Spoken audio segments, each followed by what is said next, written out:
Kashi news channel, सच है तो बोलेगा।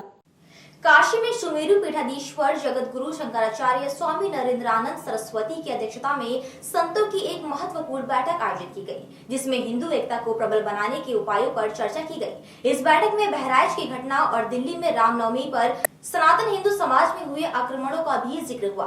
स्वामी नरेंद्रानंद ने इस अवसर पर कहा कि सनातन धर्म को बचाने और हिंदू समाज को एकजुट रखने के लिए अब हमें पूरे देश में यात्रा करनी होगी।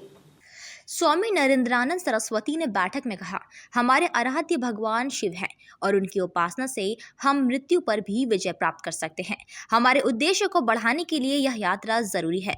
हिंदू समाज को विभाजित या विखंडित होने से बचाने के लिए हमें एकजुट होना होगा। स्वामी जी ने आगे कहा, कुंभ हमारी आस्था, शक्ति और भक्ति का केंद्र है।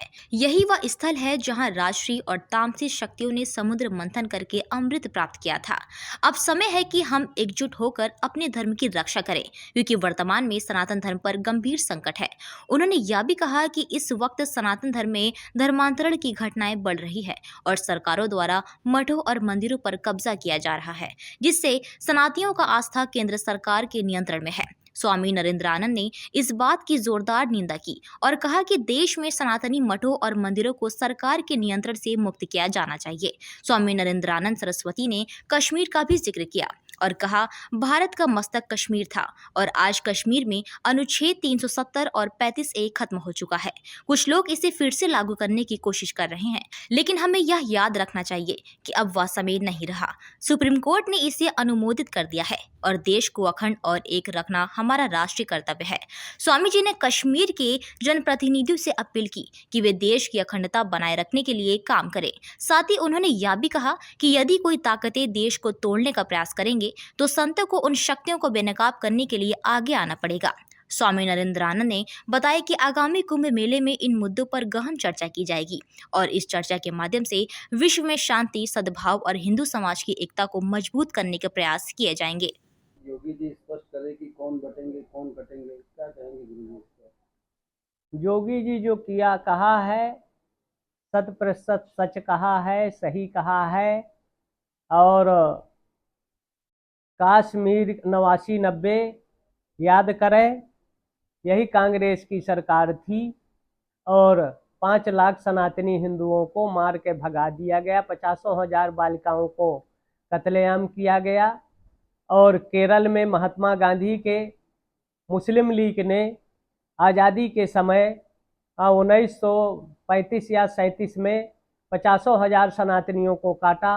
नोआखाली में भी हिंदुए काटे गए और गांधी जी को कहा गया, लेकिन गांधी के समझ में नहीं आया।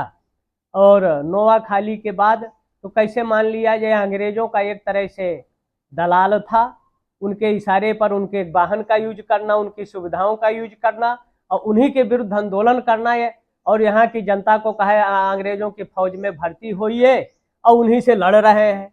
उन्हीं के फौज में हमारे लोगों को, तो इनकी दोहरी नीतियाँ जो आज भारत में बंटने का जहाँ तक प्रश्न है, जहाँ जहाँ हिंदू कम हो रहे हैं या घट रहे हैं, वहाँ से अलगाववाद, देशद्रोह पनप रहा है। जहाँ तक अगर एक रहेंगे, संगठित रहेंगे तो नेक रहेंगे, सब सुरक्षित रहेंगे।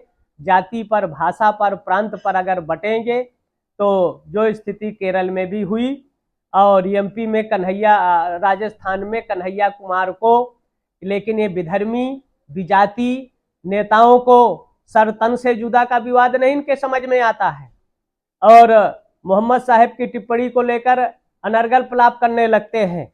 ऐसे अनेक तरह का। और नूह का पिछले साल सावन में यात्रा निकाल रहे थे, पुलिस थाने पर आक्रमण होता है, उस यात्रा पर होता है। बहराइच में अभी होता है, दिल्ली में रामनवमी और हनुमान जयंती पर भी सनातनियों पर अटैक होता है यात्रा पर। तो ऐसी परिस्थिति में हम तो सनातनियों को कहेंगे कोई जुलूस निकाले नहीं, अगर जुलूस निकाले तो संपूर्ण तैयारी के साथ जाएं और अगर कोई बाधक बनता है तो उसका मुंह तोड़ जवाब देना चाहिए। सनातनी हिंदू अगर एक रहेंगे, संगठित रहेंगे, गाय को आगे करके औरंगजेब और मोहम्मद गोरी ने भी पृथ्वीराज चौहान के सामने गाय को आगे करके और पृथ्वीराज को बंदी बनाया और ले गया, वो इतिहास किसी से छिपा नहीं है।